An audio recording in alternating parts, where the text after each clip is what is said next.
Assalamualaikum warahmatullahi wabarakatuh.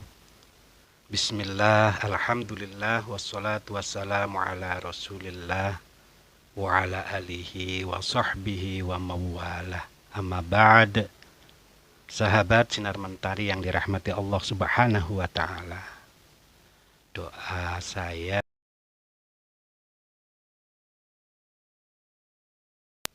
semoga senantiasa Allah melimpahkan rahmat, hidayah, inayahnya.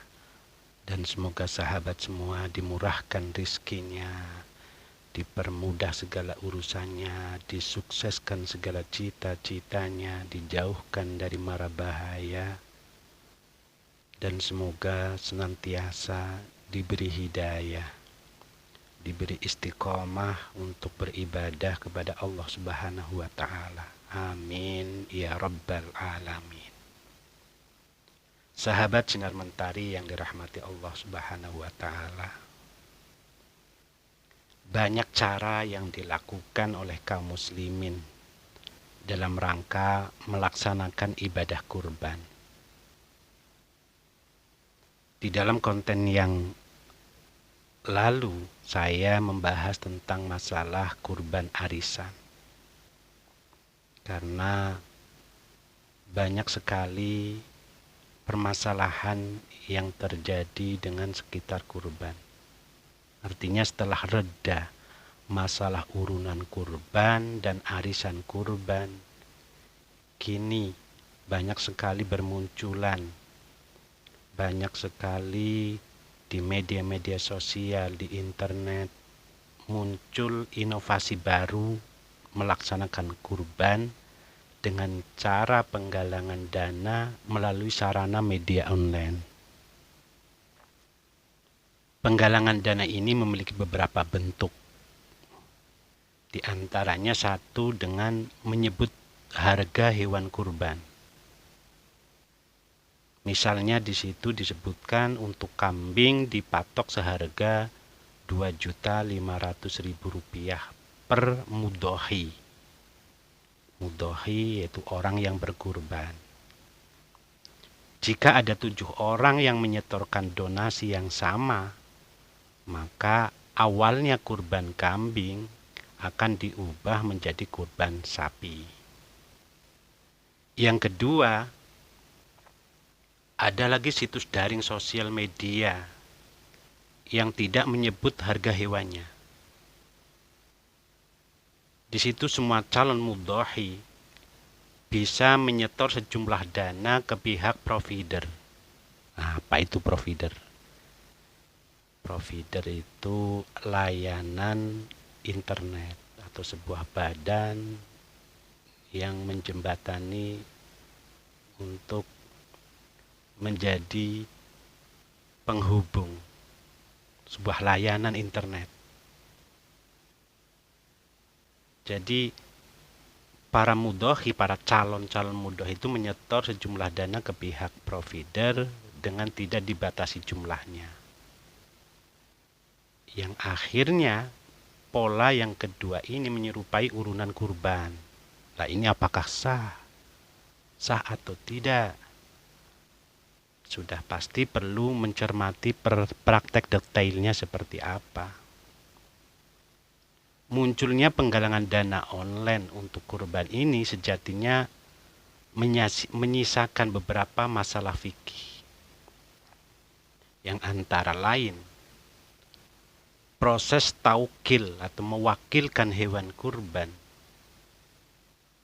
Taukil adalah proses pengangkatan wakil dari orang yang berkurban atau istilah fikihnya mudhohi, namanya taukil.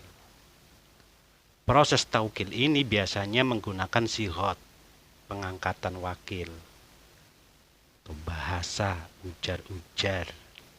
Misalnya, saya wakilkan kepadamu penyembelihan hewan kurban ini. Ini contoh taukilnya. Kemudian pihak wakil menjawab, saya terima perwakilannya. Selaku wakil dari mudhahi, ketetapan syarak yang berlaku atasnya adalah wakil harus menyebut pihak yang diwakilinya saat penyembelihan hewan kurban.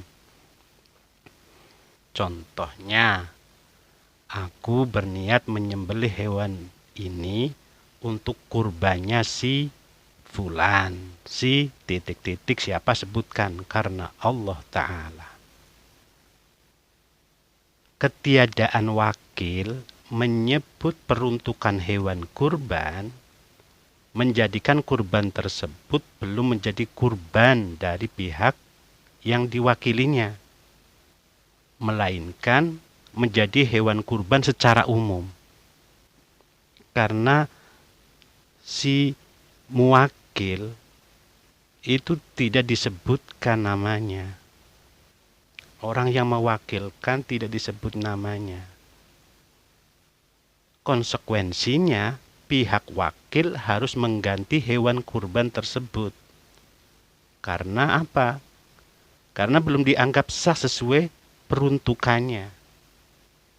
Seperti yang disebutkan di dalam kitab Fathul Mu'in, Syarah Qurratul Ain, cetakan Beirut,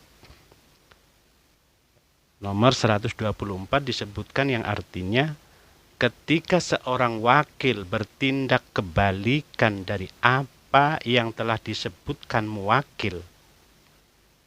Muwakil orang yang mewakilkan dalam pelaksanaan kurban, maka rusaklah pemanfaatannya dan ia wajib menanggung harga barang yang diwakilinya sebagaimana hari penyerahan, meskipun dengan harga misil, harga yang setara, yang sepadan dengan hewan tersebut pada saat itu. Keterangan dari Fathul Mu'in nomor 124. Nah, berdasarkan nukilan ini, maka langkah yang tepat dan seharusnya dilakukan oleh wakil adalah seperti ini. Yang pertama, menyusun form aplikasi kurban yang berisi akad perwakilan dari mudhahi ke orang tertentu yang ditunjuk sebagai wakil. Yang kedua, melakukan penyembelihan, maka wajib bagi pihak yang diwakili mengatasnamakan sembelihan hewan kurban tersebut ke pihak yang diwakilinya. Nah, kecenderungan yang selama ini berkembang adalah karena terlalu banyak pihak yang menyetor dana kurban ke provider tertentu, lalu kemudian provider mengirim hewan kurban tersebut ke masjid-masjid atau daerah yang tidak diketahui siapa yang menyembelih dan tidak disebutkan siapa yang berkurban.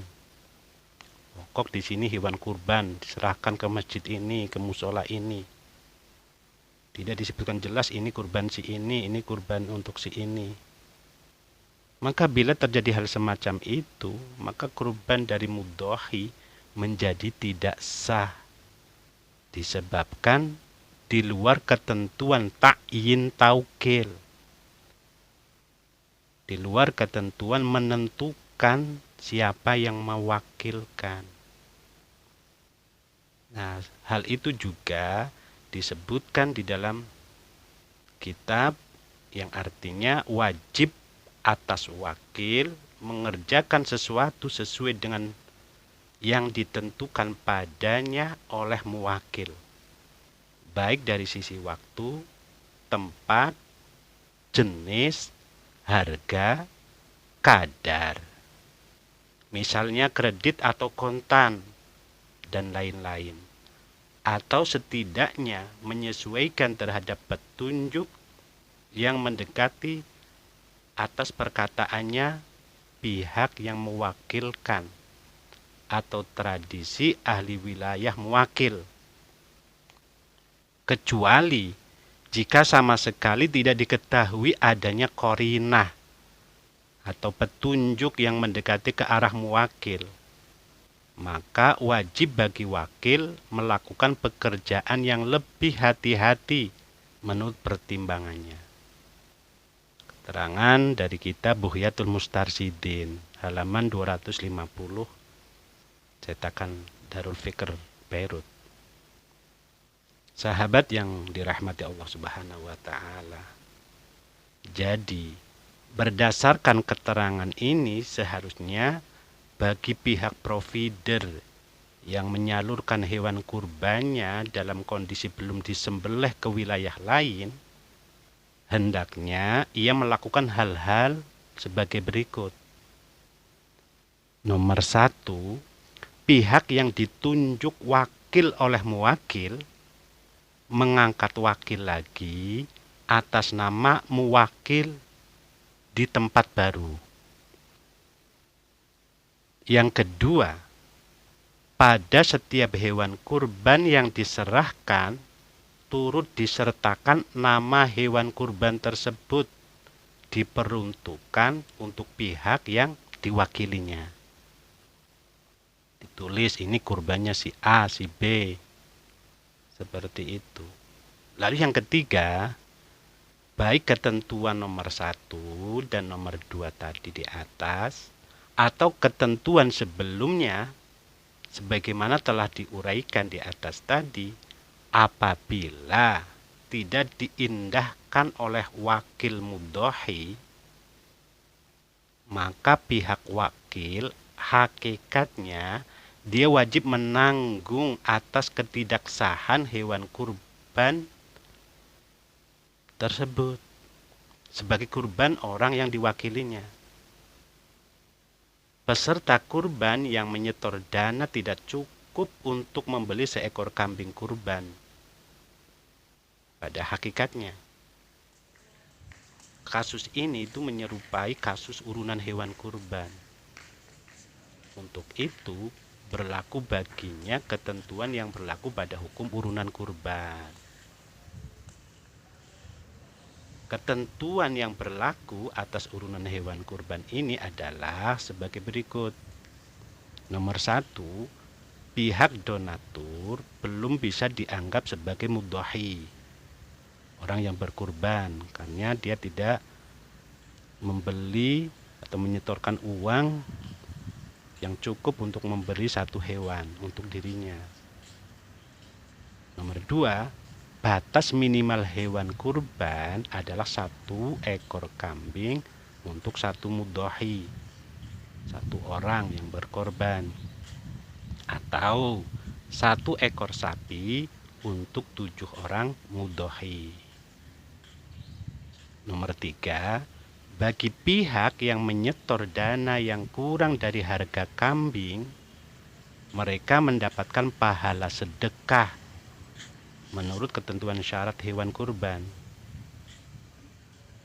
Nomor 4, pihak provider harus menentukan atau mentakyin bahwa hewan kurban tersebut diperuntukkan untuk si Fulan, untuk si Ahmad, untuk si Fatimah, jika 1 ekor kambing, atau menunjuk 7 orang, si A, si B, si C, dan seterusnya, jika 1 ekor sapi. Ditentukan 7 orang itu siapa. Ketentuan sebagaimana disebut di atas berangkat dari pendapat Imam Nawawi, yang artinya seekor kambing bisa disembelih hanya untuk ibadah kurban 1 orang. Kalau salah seorang dari seisi rumah telah berkurban, maka sudah nyatalah syar Islam dan sunnah bagi seisi rumah itu. Sebagaimana fardu itu terbagi pada fardu ain dan fardu kifayah. Para ulama juga menyebut hukum sunnah kurban juga demikian. Ibadah kurban disunnahkan bagi setiap rumah. Keterangan dari kitab Rodotul Tolibin wa Umdatul Muftiyin, Juz 2 halaman 466.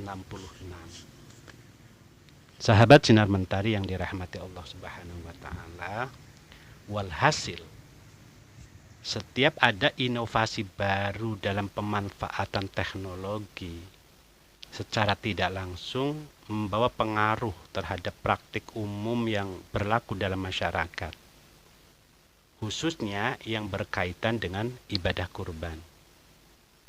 Karena kurban merupakan ibadah, maka sah dan tidaknya kurban,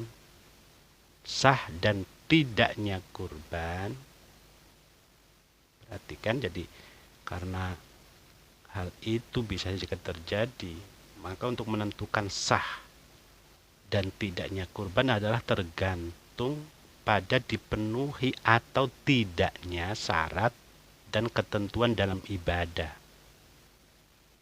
Sahabat Sinar Mentari yang dirahmati Allah, kurban online merupakan inovasi baru yang syarat dengan proses taukil atau pewakilan. Oleh karena itu, wajib bagi pihak yang menyelenggarakan penggalangan dana memperhatikan ketentuan taukil tersebut demi keabsahan pengguna jasanya. Jadi pihak provider harus tahu hukum dulu, harus belajar hukum dulu tentang ibadah kurban, harus tahu dulu tentang hukum taukil.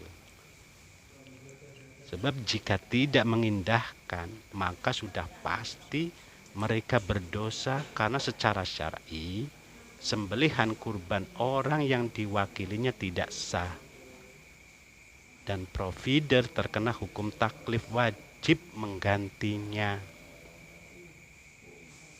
Sahabat Sinar Mentari yang dirahmati Allah Subhanahu wa taala, semoga apa yang saya sampaikan dapat dimengerti dan dipahami, dan semoga menjadi pengetahuan ilmu yang bermanfaat. Amin. Allahumma amin. Wallahu a'lam bishawab. Wassalamualaikum warahmatullahi wabarakatuh.